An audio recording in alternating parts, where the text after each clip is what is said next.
Hello students, सभी को नमस्कार। हम लोग इंडियन हिस्ट्री में हड़प्पा सभ्यता के बारे में पढ़ाई कर रहे थे और छोटी छोटी क्लासों के माध्यम से मैं आपको कंटेंट पढ़ाने का प्रयास कर रहा हूं, जिसमें हम लोग सीख रहे थे प्रमुख नगर और उनसे प्राप्त होने वाले साक्ष्य और उन्हीं पे चर्चा की जा रही थी। अब इसी चर्चा को आगे बढ़ाते हैं और आगे पढ़ते हैं।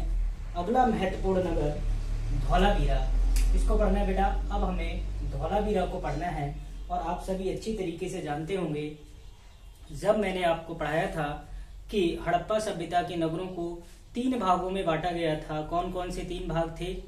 केंद्रीय नगर, बंदरगाह और अन्य नगर तथा कस्बे के रूप में हमने इसका क्लासिफिकेशन किया था। तो आप सभी जानते हैं कि जो हमारे केंद्रीय नगर थे, उन केंद्रीय नगरों में 3 नगर आते थे, जिनमें पहला था हड़प्पा, दूसरा था मोहनजोदड़ो और तीसरा इंपॉर्टेंट था बेटा धौलावीरा। तो इसलिए धौलावीरा आपका इंपॉर्टेंट हो जाएगा। तो आप यह कह सकते हैं कि यह जो धौलावीरा है, अगर सबसे पहले हम बात करें धौलावीरा की, तो यह हड़प्पा सभ्यता का कैसा नगर है बेटा? यह हड़प्पा सभ्यता का केंद्रीय नगर है। कैसा नगर है? तो आप आंसर करेंगे यह हड़प्पा सभ्यता का केंद्रीय नगर है। आइए अब हम बात करते हैं कि इसकी खोज किसने की थी। तो 1967-68 में जेपी जोशी महोदय द्वारा क्या किया गया था? धौलावीरा की खोज की गई थी, लेकिन उत्खनन कार्य रविंद्र सिंह बिष्ट अर्थात RS बिष्ट महोदय द्वारा किया गया था। और यह उत्खनन रविंद्र सिंह बिष्ट द्वारा 1990-91 में किया गया था। कब किया गया था? 1990-91 में इसका उत्खनन कार्य RS बिष्ट महोदय द्वारा किया गया था। ठीक है, अब जान लेते हैं थोड़ा सा इसकी अवस्थिति कहाँ पे है, यानी यह धौलावीरा नगर कहाँ स्थित है। तो आप सभी जानते हैं कि यह धौलावीरा जो है वो गुजरात में स्थित है। कहाँ स्थित है? गुजरात में स्थित है। तो गुजरात में भी अगर हम बात करेंगे बेटा, तो गुजरात में पहले 2 नाले पड़ते थे। एक का नाम था मानसर व मानहर। मानसर और मानहर ये 2 नाले पड़ते थे। नदी तो नहीं कहेंगे इनको, हम बेटा क्या कहेंगे? नाले कहेंगे। 2 नालों के मध्य यह नगर स्थित था। अगर हम बात करें जिसकी बेटा धौलावीरा की, तो धौलावीरा जो नगर है वह गुजरात राज्य में स्थित है। और गुजरात में स्थित है। कहाँ स्थित है? मानहर और मानसर जो 2 नाले पड़ते थे, इन्हीं नालों के मध्य बेटा यह क्या है? स्थित था। नदियां नहीं कहेंगे। ठीक है, तो इतना आपको ध्यान में रखना है। अब हम बात करेंगे कि भाई हमने बताया था कि जितने भी हड़प्पाई नगर मिले हैं, अर्थात इस सभ्यता से रिलेटेड जितने भी नगर मिले हैं, उनमें केवल और केवल 2 टीले पाए जाते थे। एक पूर्वी टीला होता था और दूसरा पश्चिमी टीला होता था। और अधिकांशतः यह देखा गया है कि जो पश्चिमी टीला हुआ करता था वह दुर्गीकृत रहता था। लेकिन अगर हम बात करें बेटा, तो जो धौलावीरा है, धौलावीरा से हमें 3 टीले देखने को मिलते हैं, जिसमें पश्चिम की ओर 2 टीले हैं। पश्चिम की ओर 2 टीले हैं। एक तो है बेटा दुर्ग टीला और दूसरा है मध्यम नगर या मध्यम टीला। और जबकि पूर्व की ओर बेटा एक टीला है जिसे निचला टीला कहा जाता है। तो यह अपवाद हो जाएगा बेटा। तो हड़प्पा सभ्यता का वह नगर कौन सा है जहां से 3 टीले प्राप्त होते हैं? तो 3 टीले कौन कौन से हो गए? एक हो गया निचला टीला, दुर्ग टीला और मध्यम टीला। यह कहां से प्राप्त हुए हैं? तो आप आंसर करेंगे यह धौलावीरा से हमें प्राप्त होते हैं। तो यह इंपॉर्टेंट है, क्योंकि आप इसको अच्छी तरीके से समझिए। आगे बढ़ते बेटा, यहाँ से हमें क्या क्या एविडेंसेस मिले हैं, क्या क्या साक्ष्य मिले हैं। तो साक्ष्यों की चर्चा करें तो सबसे पहले आप देखेंगे कि यहाँ जो सफेद पाषाण होते हैं, सफेद पत्थर होते हैं, उन पर अभिलेख लिखे हुए हमें मिले हैं। अर्थात आप कह सकते हैं सफेद पाषाणों पर अभिलेख हमें कहां से प्राप्त होते हैं? तो यह हमें धौलावीरा से ही प्राप्त होते हैं। इसी के साथ ही साथ आप यह कह सकते हैं कि बेटा धौलावीरा से ही हमें सुनामी के साक्ष्य भी प्राप्त हुए हैं। सुनामी के साक्ष्य भी प्राप्त हुए हैं। देखिए, इसके साथ ही साथ जल संरक्षण का भी साक्ष्य मिला है। देखिए, जल संरक्षण, वाटर कंजर्वेशन, ये बहुत इंपॉर्टेंट है। कई बार एग्जामिनेशन में आ चुका है कि सैंधव सभ्यता का वह नगर कौन सा है जहां से जल संरक्षण के साक्ष्य हमें प्राप्त हुए हैं। तो वह कौन सा नगर होगा बेटा? धौलावीरा होगा। और इसके साथ ही साथ आप एक चीज और जान लीजिएगा कि जो धौलावीरा नगर है बेटा, यहाँ की जल निकास प्रणाली सबसे सुंदर थी। जल निकास प्रणाली सबसे सुंदर थी। अर्थात आप यह कह सकते हैं कि जो ड्रेनेज सिस्टम था हड़प्पा सभ्यता की एक प्रमुख विशेषता थी। और अगर सबसे सुंदर पूछा जाए कि सबसे सुंदर ड्रेनेज व्यवस्था अर्थात जल निकास प्रणाली कहाँ देखी गई है या किस नगर की जल निकास प्रणाली सबसे सुंदर थी, तो आप आंसर करेंगे बेटा धौलावीरा। अर्थात धौलावीरा की जल निकास प्रणाली कैसी थी? सर्वोत्तम थी, अगर इस सभ्यता की हम बात करें। इसी के साथ बेटा जूनी कुरान क्या था बेटा? एक स्टेडियम था। जूनी कुरान एक स्टेडियम था और इस स्टेडियम के एविडेंसेस भी हमें कहां से प्राप्त हुए हैं? धौलावीरा से ही प्राप्त होते हैं। इसके साथ ही साथ अगर हम बात करें बेटा यहां से हमें और क्या मिला है, तो हड़प्पाई लिपि में प्रयुक्त होने वाले 10 अक्षरों के साक्ष्य, जो 10 लेटर्स हड़प्पा सभ्यता के लोग यूज करते थे, उनका साक्ष्य हमें धौलावीरा से मिलता है। जब मैं आपको लिपि के बारे में पढ़ाऊंगा तो बताऊंगा हड़प्पा की जो लिपि थी उसमें अप्रोक्सीमेटली यह लोग 400 अक्षरों का प्रयोग करते थे। 250 से लेके 400 अक्षरों का प्रयोग करते थे, जिनमें मूल 64 अक्षर हुआ करते थे, जिन्हें गौमूत्राक्षर कहा जाता था। क्या कहा जाता था? गौमूत्राक्षर कहा जाता था। और मूल चिन्ह कितने होते थे? 64 मूल चिन्ह होते थे। मूल चिन्ह कितने होते थे? 64 होते थे। ठीक है बेटा, तो उन्हीं में से जो 400 अक्षर प्रयुक्त किए जाते थे, उन्हीं में से 10 अक्षरों के हमें साक्ष्य कहां से प्राप्त हुए हैं? तो यह साक्ष्य बेटा हमें धौलावीरा से प्राप्त होते हैं। इतनी चीज आपको समझ में आ गई होगी। आगे बढ़े बेटा, आगे बढ़े। चलिए, अब इस नगर का विनाश कैसे हुआ? अर्थात आप कह सकते हैं कि धौलावीरा का जो नगर था वह कैसे इसका पतन हुआ? तो आप यह कहेंगे चूंकि यह नगर मानसर और मानहर 2 नालों के मध्य बसा हुआ था, जब ये नाले बेटा क्या हुए? सूख गए। इन नालों के सूखने से क्या हुआ? धौलावीरा का पतन हो गया। धौलावीरा का क्या हो गया बेटा? पतन हो गया, अर्थात यह नगर नष्ट हो गया। तो यह क्या था बेटा? यह था आपका धौलावीरा। और धौलावीरा से जो भी रिलेटेड फैक्ट थे उनकी चर्चा हमने की। अब हम आगे बढ़ते हैं, बात करेंगे बेटा रोपड़ की। इसकी बात करेंगे, रोपड़ की बात करेंगे अब हम। तो रोपड़ की अगर हम बात करें तो यह भी आपके लिए महत्वपूर्ण पूरा स्थल बन जाता है, क्योंकि हमने आपको पढ़ाया होगा, भाई रोपड़ की बात करें, क्योंकि हमने आपको पढ़ाया होगा कि स्वतंत्रता से पहले अगर हम बात करें, स्वतंत्रता से पहले अगर हम बात करें बेटा, स्वतंत्रता से पहले हड़प्पा सभ्यता के कितने नगर खोजे गए थे? 40 नगर खोजे गए थे। जब भारत और पाकिस्तान का डिवाइडेशन हो गया, उसके पश्चात बेटा भारत में खोजा जाने वाला हड़प्पा सभ्यता का पहला नगर ही कौन सा था? रोपड़ था। तो आप यह कह सकते हैं स्वतंत्रता के बाद भारत में खोजा गया प्रथम हड़प्पाई पुरा स्थल ही कौन सा था? यह रोपड़ था। ठीक है बेटा, तो अगर हम बात करें जो हड़प्पा सभ्यता थी, स्वतंत्रता के पश्चात भारत में खोजा जाने वाला पहला स्थल ही कौन सा था? तो वह रोपड़ था। और रोपड़ की खोज 1950 ईस्वी में बीवी लाल अर्थात ब्रजवासी लाल द्वारा की गई थी।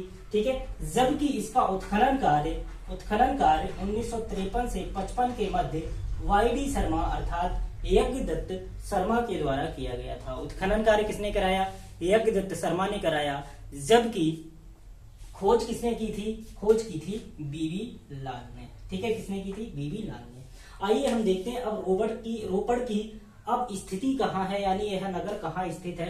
तो आप यह ध्यान रखिएगा, जो भारत का पंजाब पड़ता है, इसी पंजाब में बेटा रूपनगर जिला लगता है, इसी जिले में रोपड़ स्थित है। इसीलिए इसे कभी कभी बेटा रूपनगर के नाम से भी एग्जामिनेशन पूछ लेता है। रोपड़ या रूपनगर बात एक ही है। तो पंजाब के रूपनगर जिले में स्थित है। और कौन सा पंजाब? भारत वाला, पाकिस्तान वाला नहीं, भारत वाला। और यह सतलज नदी के तट पर स्थित है। किस नदी के तट पर स्थित है? तो आप कहेंगे बेटा सतलज नदी के तट पर स्थित है। ठीक है बेटा, आगे अगर हम बात करें तो यहाँ बेटा हमने देखा है कि एक कब्र से क्या हुआ है बेटा? मनुष्य के साथ कुत्ते को दफनाए जाने के साक्ष्य प्राप्त हुए हैं। मनुष्य के साथ किसको दफनाए जाने के साक्ष्य प्राप्त हुए हैं? कुत्ते को दफनाए जाने के साक्ष्य प्राप्त हुए हैं। और अगर इसी क्रम में हम बात करें कि पाषाण कालिक कौन सा स्थल था जहां से मनुष्य के साथ कुत्ते को दफनाने के साक्ष्य मिले थे, तो आप याद रखना वह था वुर्जहोम। वुर्जहोम से क्या हुआ था बेटा? मनुष्य के साथ कुत्ते को दफनाए जाने के साक्ष्य मिले थे। और कल मैंने आपको पढ़ाया था लोथल। लोथल में क्या था बेटा? लोथल में मनुष्य के साथ क्या था? मनुष्य के साथ बकरा या बकरी को दफनाए जाने के साक्ष्य हमें प्राप्त हुए थे। तो ये तीन चीजें आप याद रखेंगे कि वह पाषाणिक स्थल कौन सा है जहां से मनुष्य के साथ बकरी को कुत्ते को दफनाया गया था, तब आंसर होगा वुर्जहोम। ठीक है। और अगर हड़प्पाईपुरा स्थल पूछ ले तो हड़प्पाईपुरा स्थल कौन सा था? रोपड़ था। इसी रोपड़ से मनुष्य के साथ कुत्ते को दफन किया गया था और इसी के साक्ष्य हमें यहाँ से प्राप्त होते हैं। ठीक है बेटा। इसके साथ ही साथ यहाँ के अगर मकानों की बात करें तो यहाँ के जो मकान हुआ करते थे अर्थात रोपड़ के, वो पत्थर और मिट्टी से मिलकर बने होते थे। अर्थात हड़प्पा सभ्यता का जो प्रमुख नगर था रोपड़, इस रोपड़ में मकान कैसे बनाए जाते थे? पत्थरों से बनाए जाते थे और मिट्टी की सहायता से पत्थरों से बनाए जाते थे। और यहाँ से क्या मिला है बेटा? तो आप कह सकते हो यहाँ से एक तांबे की कुल्हाड़ी भी मिली है। तांबे की कुल्हाड़ी के साक्ष्य भी हमें कहाँ से प्राप्त हुए हैं? रोपड़ से प्राप्त हुए हैं। तो रोपड़ से इतने फैक्टों को आपको याद रखना है। यह रिलेटेड फैक्ट हैं, ठीक है, जो एग्जाम पॉइंट ऑफ व्यू से इंपॉर्टेंट है। आइए आगे बात करते हैं बेटा रंगपुर की। अब हम बात किसकी करेंगे? रंगपुर की। तो रंगपुर के बारे में मैंने कई बार आपको बताया कि हड़प्पा के दो ही पुरा स्थल ऐसे हैं जहां से कच्ची ईंटों के साक्ष्य के प्रयोग मिले थे। पहला था कालीबंगा और दूसरा है रंगपुर। तो रंगपुर और कालीबंगा से कच्ची ईंटों के प्रयोग के साक्ष्य भी हमें प्राप्त होते हैं। तो रंगपुर की अगर खोज की बात करें तो 1931 में MS वत्स के द्वारा रंगपुर की खोज की गई थी, लेकिन इसका उत्खनन कार्य 1953-54 में रंगनाथ राव द्वारा किया गया था। उत्खनन कार्य किसने किया था? रंगनाथ राव के द्वारा क्या किया गया था? उत्खनन कार्य किया गया था। ठीक है। अब हम बात करते हैं कि यहाँ से कौन कौन से एविडेंसेस मिले हैं जो एग्जाम पॉइंट ऑफ व्यू से इंपॉर्टेंट हो सकते हैं। तो सर्वप्रथम मैंने आपको बताया था कि कच्ची ईंटों के प्रयोग के साक्ष्य हड़प्पा सभ्यता के दो ही स्थलों से प्राप्त हुए हैं, एक था कालीबंगा और दूसरा रंगपुर। तो रंगपुर से हमें क्या प्राप्त हुआ है? कच्ची ईंटों के प्रयोग के साक्ष्य मिले हैं। अर्थात यहाँ पर जो मकान बनाए जाते थे वो कैसे बनाते थे? कच्ची ईंटों का प्रयोग किया जाता था मकानों के निर्माण में। दूसरा यहाँ से महत्वपूर्ण पॉइंट यह है कि धान की भूसी के साक्ष्य या धान की भूसी के जो ढेर मिले हैं वो कहाँ से मिले हैं? वो बेटा मिले हैं आपके रंगपुर से ही मिले हैं। ठीक है। आगे बढ़ते हैं। अब हम बात करेंगे वनावली की। वनावली की, ठीक है बेटा। वनावली की बात करें तो इसकी उत्खनन एवं खोज, इसका उत्खनन एवं खोज किसने किया था? RS बिष्ट अर्थात रविंद्र सिंह बिष्ट द्वारा ही किया गया। 1973-74 में इसकी खोज किसने की और उत्खनन कार्य किसने करवाया? रविंद्र सिंह बिष्ट ने। यह स्थित कहाँ है? तो आप सभी जानते हैं हरियाणा के हिसार जनपद में स्थित है और जो लुप्त सरस्वती नदी है इसी के तट पर यह पूरा स्थल स्थित है। ठीक है। अब हम बात करेंगे कि यहाँ से हमें कौन कौन से एविडेंसेस प्राप्त हुए हैं, कौन कौन से साक्ष्य हमें मिले हैं। तो पहले साक्ष्य की बात करें बेटा, यहाँ से हमें मिट्टी का बना हुआ खिलौना हल मिला है। क्या मिला है बेटा? मिट्टी का बना हुआ खिलौना हल। वनावली तो बना हुआ, किससे बना हुआ? मिट्टी से बना हुआ। खिलौना हल कहाँ से प्राप्त हुआ है? यह वनावली से प्राप्त हुआ है। इसके अतिरिक्त बेटा तांबे का बाड़ाग्र, तांबे का जो बाड़ था उसका आगे का जो हिस्सा होता है उसे बोलते हैं बाड़ाग्र। तो तांबे का बाड़ाग्र हमें कहाँ से प्राप्त हुआ है? तो यह बेटा हमें वनावली से प्राप्त हुआ है। इसके साथ ही साथ तिल और सरसों के ढेर मिले हैं, जिससे यह पता चलता है कि वनावली में तिल और सरसों की खेती की जाती रही होगी। ठीक है। आगे बात करते हैं बेटा, मिट्टी की बनी हुई मातृ देवी की मूर्तियां भी हमें यहाँ से प्राप्त हुई हैं। फिर से वही बात है भाई, वनावली तो बनी हुई किससे बनी हुई? मिट्टी से। मिट्टी से बना हुआ खिलौना हल, मिट्टी से बनी हुई मातृ देवी की मूर्ति हमें कहाँ से प्राप्त हुई है? वनावली से प्राप्त हुई है। इसके साथ ही साथ बेटा बैलगाड़ी के जो पहिए होते हैं, बैलगाड़ी के पहियों के निशान भी हमें कहाँ से प्राप्त होते हैं? वनावली से प्राप्त होते हैं। ठीक है बेटा, आप इतना नोट करिए, फिर मैं रब करके आगे पढ़ाता हूँ।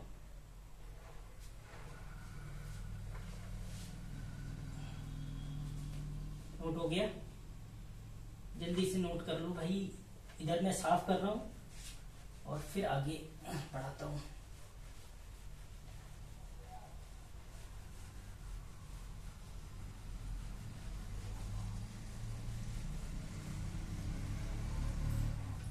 ठीक है भाई, तो हम लोग बात कर रहे थे बनावली की।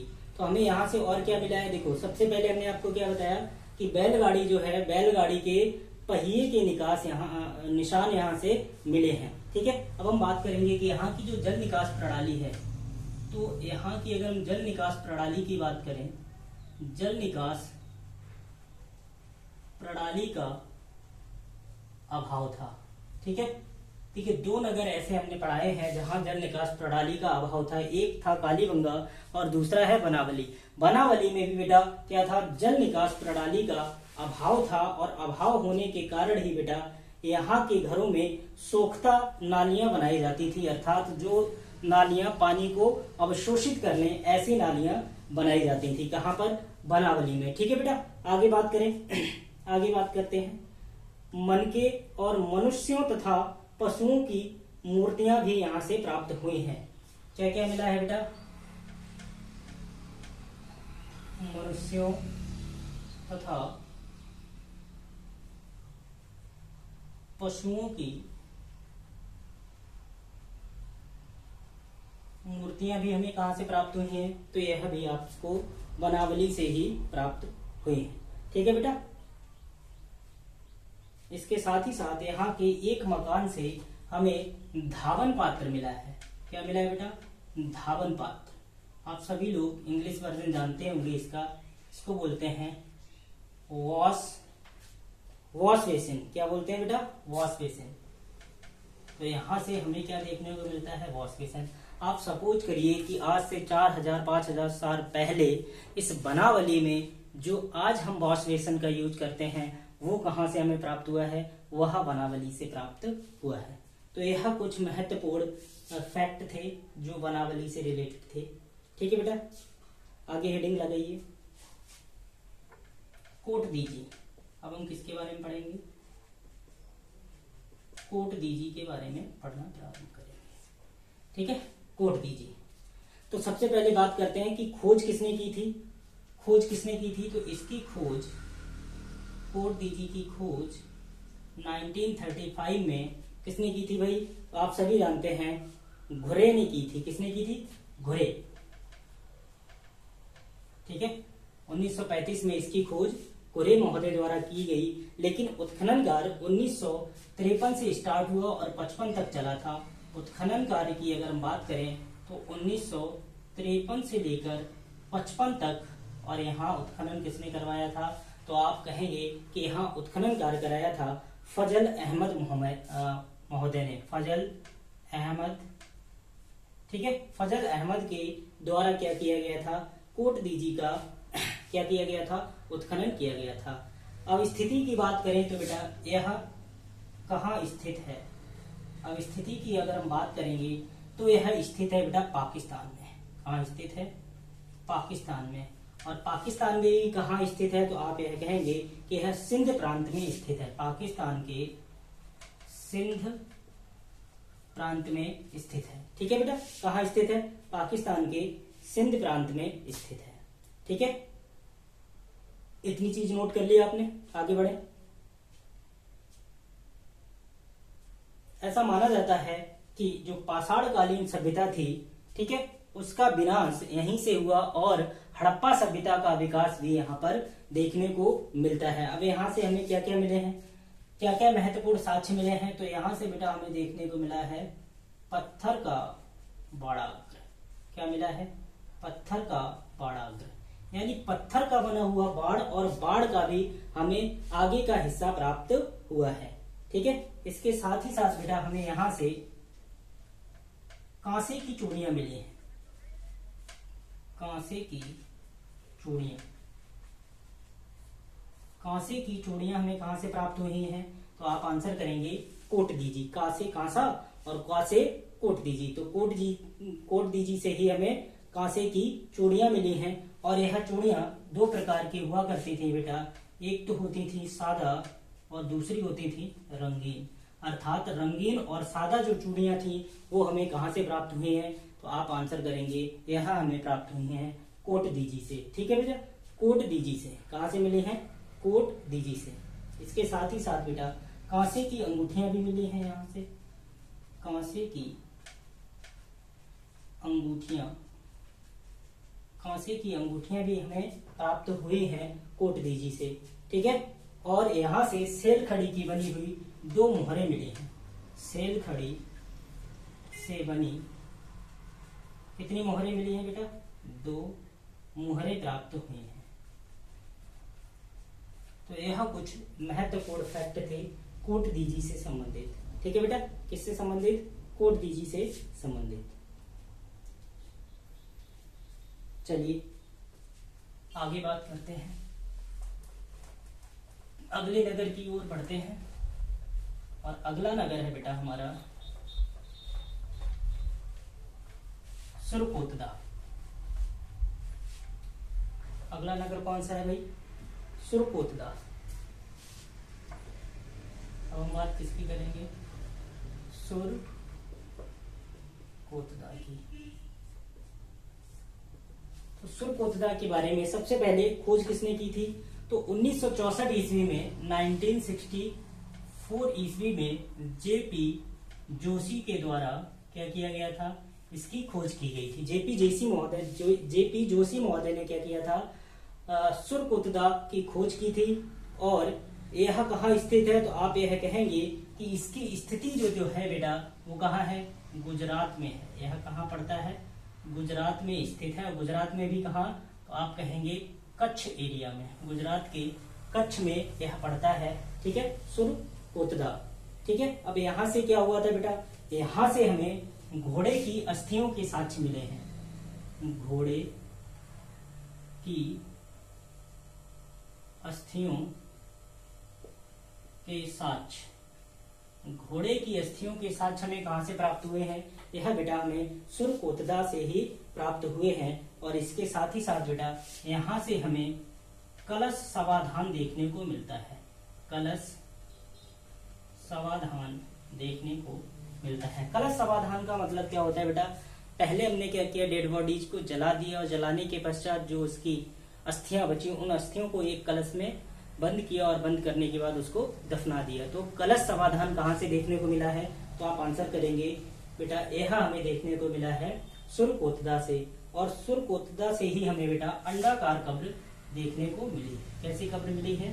अंडाकार कब्र के साक्ष्य भी हमें यहीं से प्राप्त हुए हैं। ठीक है बेटा, तो यह था आपका सुरकोतदा।